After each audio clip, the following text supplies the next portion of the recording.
America నుండి ఇండియాకి డబ్బులు పంపాలంటే ఇప్పటికీ ఆ పాత పద్ధతులేనా? అందుకే వచ్చేసింది my purse. Download now.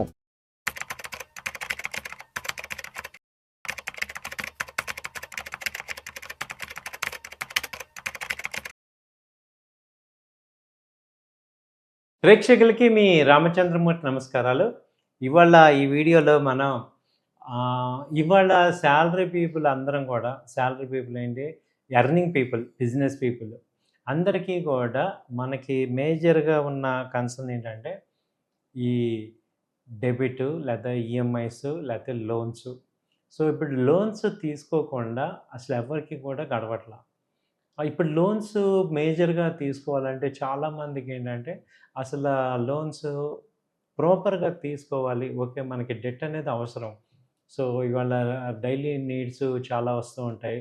So ఇలాంటి టైంలో డెట్ మనకి బ్యాంక్స్ మనకి కరెక్ట్గా లోన్స్ శాంక్షన్ చేయాలి. మన ఫైల్ కరెక్ట్గా వెళ్ళాలి అంటే మనం ఏ విధంగా ప్రిపేర్ అవ్వాలి? ఒక సింపుల్ 4 విషయాలు ఈ వీడియోలో మీకు చెప్తాం. దాన్ని మీరు ఫాలో అయితే మీ యొక్క లోను యాక్సెసిబిలిటీ అనేది ఈజీగా, ఫాస్ట్‌గా, ఎఫిషియెంట్‌గా చేసుకోవచ్చు. ఇది మీకు ఒకసారి తెలిసిందే. బట్ తెలియని వాళ్ళందరికీ కూడా ఇది ఒక రకమైన గైడ్‌లైన్స్ లాగా మీరు తీసుకోవాలని కోరుతున్నాం. ఫస్టు ఏంటంటే, మనం లోన్ ఇవ్వాలి అంటే ఏ బ్యాంక్ అయినా, ఫైనాన్షియల్ ఇన్‌స్టిట్యూట్ అయినా వాళ్ళు చూసేది CIBIL score. So CIBIL score అనేది చాలా ఇంపార్టెంటు.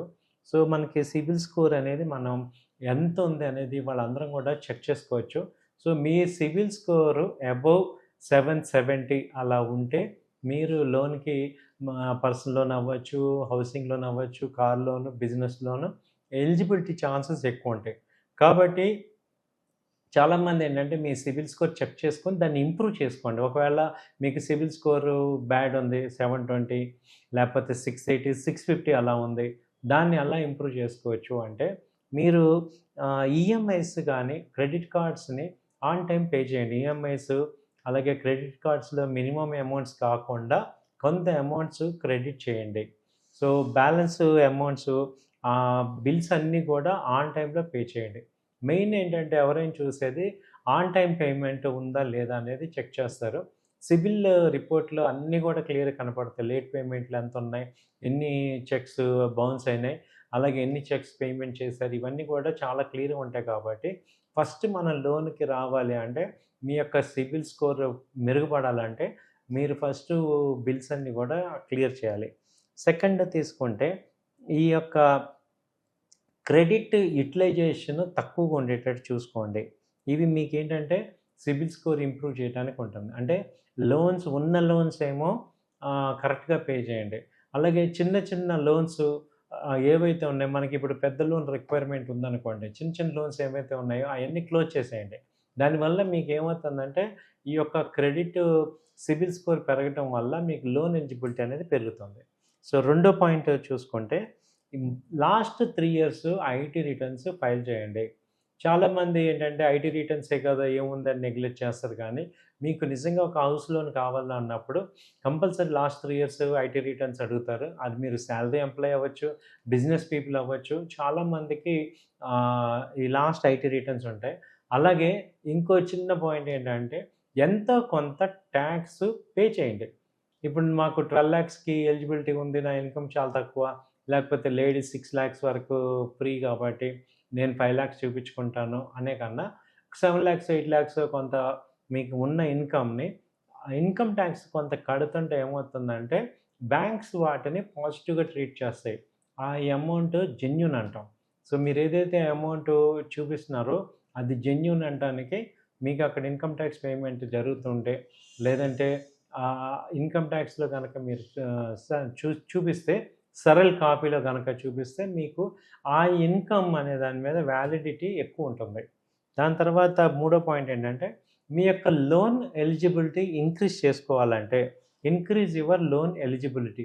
సపోజ్ నాకు లోన్ ఎలిజిబిలిటీ ఇంకా కావాలి అన్నప్పుడు మీరేం చేయాలంటే ఈ అప్లికెంట్‌ని పెట్టుకోండి. మీ స్పౌస్ కానీ, ఫాదర్ కానీ, మదర్ కానీ వీళ్ళు ఎలిజిబుల్ ఫ్యామిలీ మెంబర్స్ అవుతారు. సో వీళ్ళని మీరు జాయిన్ చేసుకోవడం ద్వారా వాళ్ళ ఇన్కమ్ ఎలిజిబిలిటీ, మీ ఎలిజిబిలిటీ పెరిగి మీకు లోన్ ఎక్కువ రావడానికి ఛాన్స్ ఉంది. కాబట్టి కో అప్లికెంట్‌ని మీరు యాడ్ చేసుకోవచ్చు. సో, ఇప్పుడు హయ్యర్ కంబైన్డ్ ఇన్‌కమ్ గనక ఉంటే హయ్యర్ లోన్ ఎలిజిబిలిటీ అనేది ఉంటుంది.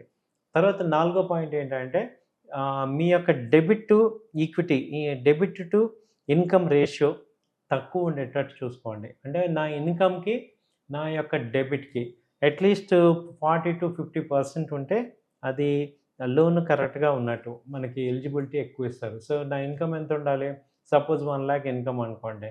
నా టోటల్ లోన్స్ అన్నీ కూడా 40,000-50,000 లోపు ఉంటే నాకు డిఐటీ అంటాం, డెబిట్ టు ఇన్‌కమ్ తక్కువ ఉన్నట్టు.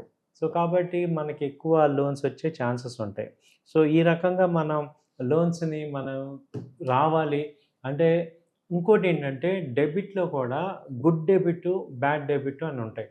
సో, గుడ్ డెబిట్ అంటే ఏంటంటే ఈ డెబిట్‌ని అసెట్స్ కింద కన్వర్ట్ చేసుకోవటానికి మీరేదన్నా కొనుక్కున్నారంటే అది గుడ్ డెబిట్ అంటాం. అంటే ఒక హౌస్ లోన్ కోసం గానీ, లేకపోతే ఒక కమర్షియల్ షాప్ కొనటం గానీ, లేకపోతే ఒక వెహికల్ కొని అది లీజ్‌కి ఇవ్వటం లేదా ట్రావెల్స్‌లో తిప్పటం. ఇలా మీరు చేసే డెబిట్ వల్ల మీకు ఇన్‌కమ్ వస్తుంటే దాన్ని గుడ్ డెబిట్ అంటాం. అలా కాకుండా బ్యాడ్ డెబిట్ ఏంటంటే మన కెపాసిటీ లేకపోయినా లగ్జరీ కార్స్ కొనటం గానీ, హై నెట్ వర్త్ ఉన్న హౌసెస్‌లో కొని ఉండటం గానీ, అదేమవుతుందంటే అసెట్ కింద కన్వర్ట్ అవ్వకుండా ఇప్పుడు నేను 1,50,00,000, 2,00,00,000 ఇల్లు కొన్నాను. దాని ఈఎంఐ వచ్చి 1,50,000 ఉంది. నేను మామూలుగా ఆ ఇంటికి రెంట్ ఇవ్వాలంటే నాకు 40,000-50,000 ఉన్నప్పుడు నేను ఇప్పుడు అదే ఇంట్లో రెంట్ కొన్నాననుకోండి. నా ఇన్‌కమ్ లెవెల్స్ చెక్ చేసుకుంటే మీకు ఎంత పర్సెంటేజ్ ఆఫ్ మనీ మీకు వస్తుంది. ఆ కాలిక్యులేషన్ మనం చూసుకోవటం ద్వారా అది లెట్ ఔట్ ఇవ్వటం వల్ల మనకి ఎక్కువ బెనిఫిటా? అదే ఇంట్లో మనం ఉండటం వల్ల మనకి ఎక్కువ బెనిఫిట్ అనేది మీకు అర్థమవుతుంది. సో, దాన్ని ఏంటంటే ఫైనాన్షియల్ కాలిక్యులేషన్స్ అంటాం. ఇవి కొంచెం క్లియర్‌గా చేసుకుంటే ఆ డెట్‌ని మనం క్లియర్ చేసుకోగలం.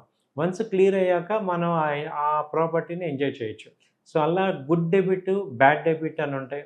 బ్యాడ్ డెబిట్‌లో major bad debit credit cards swipe చేసి హాలిడేస్‌కి వెళ్ళటం గానీ, క్రెడిట్ కార్డ్ స్వైప్ చేసి లగ్జరీ క్లాత్స్ కొనుక్కోవటం, అవన్నీ కూడా బ్యాడ్ డెబిట్స్ అనమాట. సో, ఫైనాన్షియల్‌గా నాలెడ్జ్ లేదు. అలాగే ఫైనాన్షియల్‌గా మనం ఇప్పుడు కాకపోతే ఇంకెప్పుడు కోరికలు తీర్చుకుంటాం అన్నప్పుడు మీరేం చేయాలంటే అప్పు చేయకుండా మీరు లగ్జరీ ఎంజాయ్ చేయొచ్చు.